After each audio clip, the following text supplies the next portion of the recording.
લક્ષ્ય ન્યૂઝ, એક નજર, એક લક્ષ્ય.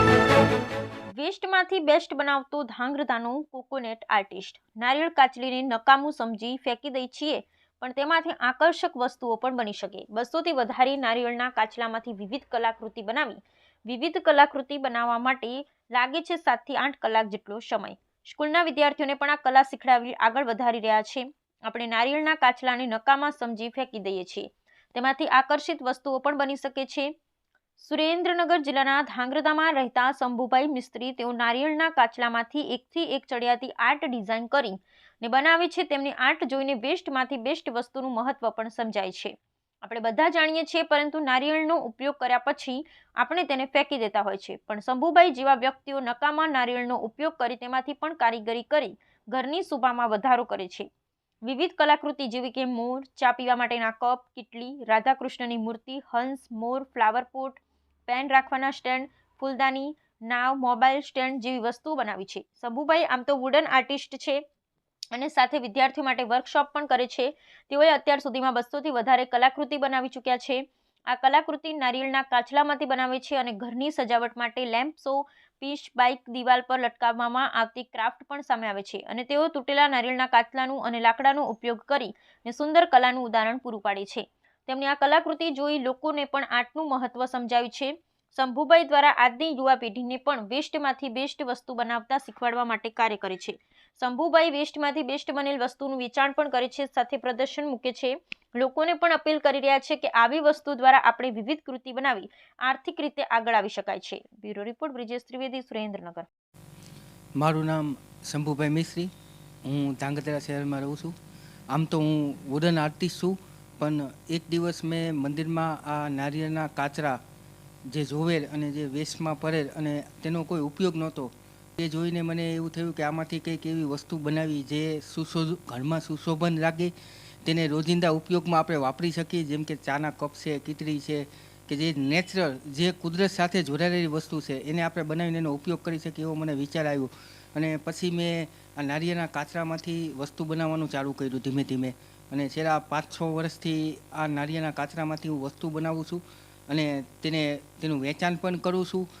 અને લોકો આ કલાને ખૂબ વખાણે છે અને એકદમ જે નેચરને અનુરૂપ હોવાથી લોકો આ વસ્તુ પસંદ પણ કરે છે. અને ઘરના સુશોભન માટે હું અનેક પક્ષીઓ જેમ કે બગડા હોય, મોર હોય, કે ઘરના વોળ ઉપર ટીંગાડવા માટે નારિયેળના શોપીસ હોય કે ફ્લાવર પોટ હોય, વગેરે વસ્તુ આ નારિયેળમાંથી ખૂબ સુંદર બને છે અને એકદમ નેચરલ લાગે છે. અને આ વસ્તુ મેં ઘણા વર્કશોપ પણ હું અટેન્ડ કરું છું અને લોકોને આ નારિયેળના કાચરાનો કેવી રીતે ઉપયોગ કરવો અને કેવી રીતે ઘરના સુશોભન માટે આ વસ્તુઓ બનાવી, તેના માટે હું નવી પેઢી અને નવા વિદ્યાર્થીઓને પણ માર્ગદર્શન આપું છું કે આ વેસ્ટમાંથી આપણે બેસ્ટ કઈ રીતે બનાવી શકીએ અને પોતાની કળાને કઈ રીતે આપણે બહાર લાવી શકીએ અને દેશ વિદેશમાં આપણી આ કળાને આપણે એક લોકો સુધી પહોંચાડી શકીએ, જેથી કરી વિદ્યાર્થીઓ પણ ભણતરની સાથે પોતાના સ્કિલ ડેવલપ થાય. તેમના માટે આ નારિયેળમાંથી અનેક વિવિધ વસ્તુઓ બનાવું છું.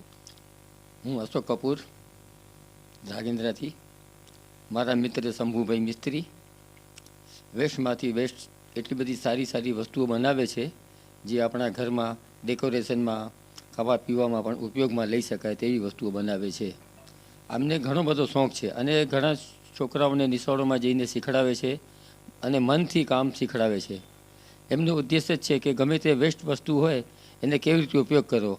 નારિયેળના કાચલા જે રહી જતા હોય મંદિરોમાં ને બધી જગ્યાએથી લાવીને એમનો ઉપયોગ સારી રીતે કરીને, સારી મહેનત કરીને આ પ્રમાણે જે વસ્તુઓ અહીંયા મૂકી છે, બનાવે છે અને વેચાણમાં પણ મૂકે છે. એમનું ઉદ્દેશ્ય છે કે બધી એની વેસ્ટની વસ્તુઓ એ સારા ઉપયોગમાં લઈ શકાય. એ ઘરમાં જે ડેકોરેશનની વસ્તુઓ હોય, ચાના કપ હોય, કોઈને ગિફ્ટ દેવા માટેની આઈટમ હોય, એવી બધી સારી વસ્તુઓ. એમને ઘણો બધો શોખ છે આવી વસ્તુ બનાવવાનો કે વેસ્ટનો કેવી રીતે આપણે ઉપયોગ કરીએ કે કચરો પણ ન થાય અને વેસ્ટનો સારો ઉપયોગ થાય, એ એમનો કાયમ ઉદ્દેશ્ય છે. મારું નામ વાળા પાર્થ છે. હું ધોરણ 9માં ભણું છું. પ્રિયમશ્રી જવાહર નવોદય વિદ્યાલય ધાંગધ્રામાં એક કેમ્પ કરાવ્યો હતો, જેમાં શંભુ સર અમને શીખડાવતા હતા લાકડાથી, અને એ સિવાય એક નાળિયેરમાંથી વેસ્ટમાંથી બેસ્ટ બનાવતા શીખડાયું છે, જેમણે અમે આગળ જઈને અલગ અલગ રીતે આગળ વધવા માટે થઈ શકે છે અને આ બધું કરવામાં અમારા પ્રિન્સિપલ મેમ અને બધા સ્ટાફનો સાથ છે. मैं श्रीमती ममता लांजेवार, प्राचार्य पीएम श्री जवाहर नवोदय विद्यालय ध्रांगध्रा, जिला सुरेंद्र नगर से आप सभी को ये ज्ञात कराना चाहूँगी कि माननीय श्रीमान शंभू भाई जो एक बहुत ही सम्माननीय एक कलाकार है, वेस्ट से बेस्ट मटेरियल वस्तुओं को यानी सजावटी वस्तुओं को कैसे बनाया जाए, तो वो है नारियल. नारियल का पानी पीने के बाद या नारियल का उपयोग करने के बाद उसका छिलका और उसकी जो कटोरी जो होती है, हार्ड मटेरियल जो होता है, वो हम फेंक देते हैं.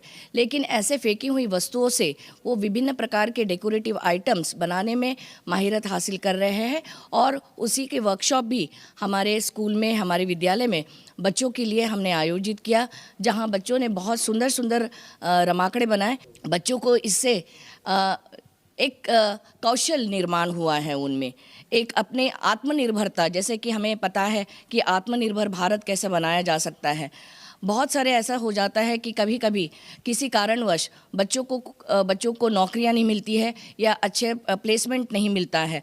तो ये सारे स्किल कौशल अगर बच्चा सीख जाता है तो ज़रूर वो अपना जीवन यापन आगे जाकर इस कला के बदौलत बच्चा कर सकता है.